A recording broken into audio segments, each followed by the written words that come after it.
নমস্কার বন্ধুরা। আর কিছুদিন পরেই আসছে গুরু পূর্ণিমা। হ্যাঁ, এটি একটি এমন দিন যেখানে লক্ষ লক্ষ মানুষ তাদের গুরুকে স্মরণ করবেন, তাদের উদ্দেশ্যে তাদেরকে প্রণাম করবেন, তাদের থেকে আশীর্বাদ নেবেন। কিন্তু এই মুহূর্তে দাঁড়িয়ে আপনার মনে একটি প্রশ্ন ঘুরছে যে আমার তো দীক্ষাই হয়নি, আমার তো কোনো গুরু নেই, তাহলে আমি কি এই গুরু পূর্ণিমার মাহাত্ম্য থেকে সম্পূর্ণভাবে বঞ্চিত হব?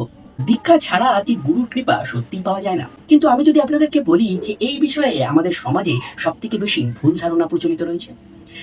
কেননা শ্রী গুরু গীতায় স্বয়ং মহাদেব এমন কিছু গোপন বিধানের কথা আমাদের উদ্দেশ্যে বলেছেন, যা জানার পর এই দীক্ষা সম্পর্কে আপনার এতদিনের চেনা ধারণাটাই কিন্তু বদলে যেতে পারে।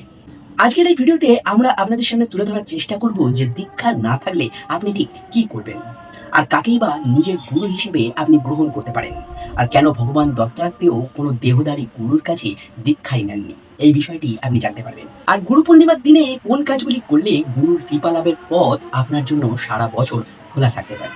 তাই আপনাদের কাছে অনুরোধ যে ভিডিওটি স্কিপ করবেন না, কারণ এই ভিডিও শেষের দিকে আমি আপনাদের সামনে শাস্ত্রের এমন কিছু সত্য আপনাদের সাথে শেয়ার করব, যা হয়তো আপনার আধ্যাত্মিক জীবনকে দেখার দৃষ্টিভঙ্গি কিন্তু বদলে দিতে পারে। তো চলুন একদম শুরু থেকেই শুরুটা করা যায়। আসলে আমাদের সমাজে দীক্ষা নিয়ে অনেক ভুল ধারণা প্রচলিত রয়েছে। অনেকেই মনে করেন যে কোনো নির্দিষ্ট তিলক বা মালা না পড়লে বুঝি মুক্তি নেই। কিন্তু গুরু গীতা বলছে যে গুরু কোনো রক্ত মাংসের শরীরই নন। গুরু হলো একটি তত্ত্ব, একটি শক্তি। গু মানে হলো অন্ধকার, আর রু মানে হচ্ছে আলো। অর্থাৎ যিনি আপনার মনের সংশয়, আপনার মনের অজ্ঞানতা, আপনার মনে সমস্ত যাবতীয় বাধা বা অন্ধকারকে দূর করেন, তিনি আপনার গুরু। কিন্তু এখন প্রশ্ন হলো, যদি আপনার জীবনে সেই বিশেষ মানুষটি এখনো না এসে থাকেন, তবে এখন আপনি কি করবেন? শাস্ত্র বলছে এই নিখিল বিশ্ব চরাচরের অন্ধকার যিনি দূর করেন, সেই পরমাত্রাই আপনার আদি গুরু। তাই দীক্ষা না থাকলে হতাশ হবেন না, কারণ আপনার ভেতরের সেই পরম গুরুবাস আগে থাকতেই রয়েছে। শাস্ত্রে বলা হয়েছে যে কৃষ্ণ বন্দে জগৎগুরু, অর্থাৎ শ্রীকৃষ্ণ হলেন এই জগতের আদি এবং অন্তিম গুরু।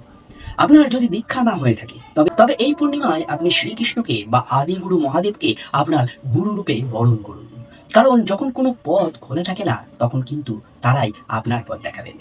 না, এর জন্য যে আপনাকে মন্দিরে যেতেই হবে এমন কিন্তু কোনো বাধ্যবাধকতা নেই। আপনি নিজের ঘরে বসে তার ছবির সামনে দাঁড়িয়ে তারকে বলুন যে আজ থেকে আমি তোমার চরণ স্পর্শ করলাম, তুমি আমার পথ প্রদর্শক হও, তুমি আমার গুরু হও। দেখবেন দেখবেন যে এটি বলার পর আপনার মনের ভেতর আপনি একটা অদ্ভুত জোর পাবেন। কারণ মানুষের দেয়া মন্ত্রের চেয়ে অন্তরের ডাক কিন্তু অনেক বেশি শক্তিশালী। কিন্তু এখানেও একটি প্রশ্ন থেকে যায় যে শুধু অন্তরের ডাকই যদি যথেষ্ট হতো, তাহলে সনাতন শাস্ত্রে আলাদা করে কেন এই গুরু পূর্ণিমার জন্য এত নির্দিষ্ট নিয়ম কানুনের কথা বলা হয়েছে?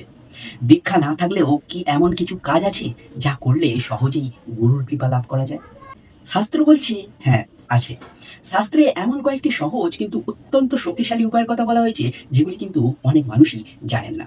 আর সেগুলি এখন আমি এক এক করে আপনাদের সামনে তুলে ধরতে চলেছি। শাস্ত্রে স্পষ্টভাবে বলা হয়েছে যে পিতামাতাই কিন্তু আপনার প্রথম গুরু।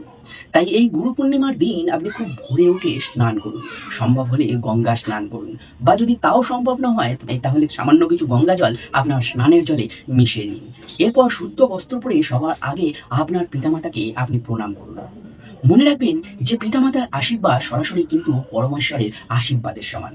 আর দ্বিতীয় পথটি হলো ভগবান শিবকে আপনার আদি গুরু রূপে বরণ করা। হ্যাঁ, যেটি আমি আগেও বললাম। যদি আপনার কাছে কোনো দেহধারী গুরু না থাকে, তবে শিবলিঙ্গে আপনি জল অর্পণ করে মহাদেবকেই আপনি আপনার গুরু হিসেবে মেনে নিন। শাস্ত্রে শিবকে জগৎগুরু বলা হয়েছে। মনে মনে বলুন যে মহাদেব, আজ থেকে তুমিই আমার গুরু, তুমিই আমার পথপ্রদর্শক। আর এখানেই শাস্ত্রের একটি চমৎকারী উদাহরণ উঠে আসে। ভগবান দত্তাত্রেয়, তিনি কোনো দেহধারী মানুষের কাছে কোনোদিন দীক্ষাই নেননি, বরং প্রকৃতিকে পর্যবেক্ষণ করে প্রকৃতি থেকেই 24 জন গুরু তিনি তার জন্য নির্বাচন করেছিলেন। পৃথিবী থেকে তিনি শিখেছিলেন ধৈর্য, বায়ু থেকে অনাসক্তি, আকাশ থেকে শিখেছিলেন তার বিশালতা।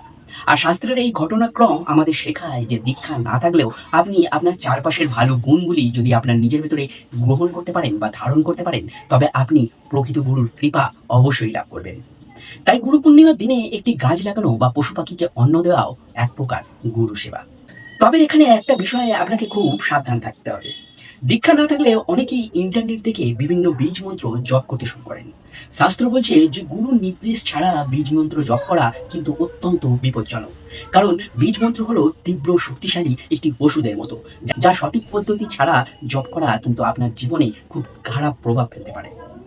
এবার তাহলে প্রশ্ন আসে যে আপনি কি জপ করবেন এবং কিভাবে জপ করবেন। এর উত্তর হলো হরিনাম বা ঈশ্বরের সাধারণ নাম জপ, যা করতে কোনোদিন কোনো দীক্ষার প্রয়োজনই হয় না। হরে কৃষ্ণ বা ওম নমঃ শিবায়, এই নামগুলো জপ করতে কোনো দীক্ষা নেবার প্রয়োজনই নেই বা কোনো বাধাই নেই। এছাড়াও এই দিন গীতা পাঠ করা আপনার জন্য কিন্তু অত্যন্ত ফলদায়ক হতে পারে। এছাড়াও গুরু পূর্ণিমার দিনে আপনার জীবনে যদি আপনি এই গুরুর আশীর্বাদ লাভের বা গুরুর কৃপা লাভের সর্বোচ্চ ফল পেতে চান, তবে আপনাকে আমি কিছু জিনিস বলে দিচ্ছি, সেগুলি আপনি অবশ্যই আপনার জীবনে প্রয়োগ করুন এবং দেখবেন যে আপনি এর থেকে আপনার জীবনে বেস্ট রেজাল্ট পেতে পারেন। তো প্রথমটি হচ্ছে এই দিন সম্পূর্ণ নিরামিষ আহার করুন। সামর্থ্য অনুযায়ী কোনো দারিদ্রকে অন্ন বা বস্ত্র দান করুন, কারণ দারিদ্রের সেবাও কিন্তু পরমেশ্বরের সেবা। আর যদি সম্ভব হয় ঘরে এই দিন একটি গুরু যন্ত্র স্থাপন করুন। আর এছাড়াও এই মাসের প্রতি শনিবার আপনার জীবনে যদি শনিদেবের কোনো প্রকোপ থাকে বা আপনার জীবনে শনিদেবের কোনো প্রভাব থাকে, তাহলে এই দিন আপনি কালো তিল মিশিয়ে শিবলিঙ্গে অভিষেক করতে পারেন। আর শেষে একটাই কথা আপনাদের উদ্দেশ্যে বলার, যে আপনার ভক্তি কিন্তু আপনার আসল জিনিস এবং সেটিই কিন্তু শেষ কথা। গুরু গীতা বলছে যে যার মনে অকৃত্রিম ভক্তি আছে তার গুরু তাকে একদিন নিজে থেকেই খুঁজে নেবেন। তাই গুরু পূর্ণিমাকে কোনো আনুষ্ঠানিকতা হিসেবে নয়, বরং গুরু তত্ত্বকে নিজের ভেতরে অনুভব করার একটি দিন হিসেবে আপনি পালন করুন। এবং কমেন্ট করে অবশ্যই বলুন যে আপনি এখনো পর্যন্ত কি কারোর কাছ থেকে দীক্ষা নিয়েছেন, নাকি এখনো নতুন গুরুর অপেক্ষায় আছেন।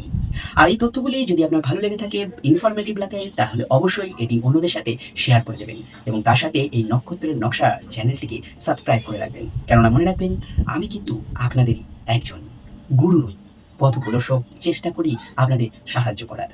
তো আজকের মতো এখানেই, ভালো থাকুন, সুস্থ থাকুন, নমস্কার, শুভরাত্রি।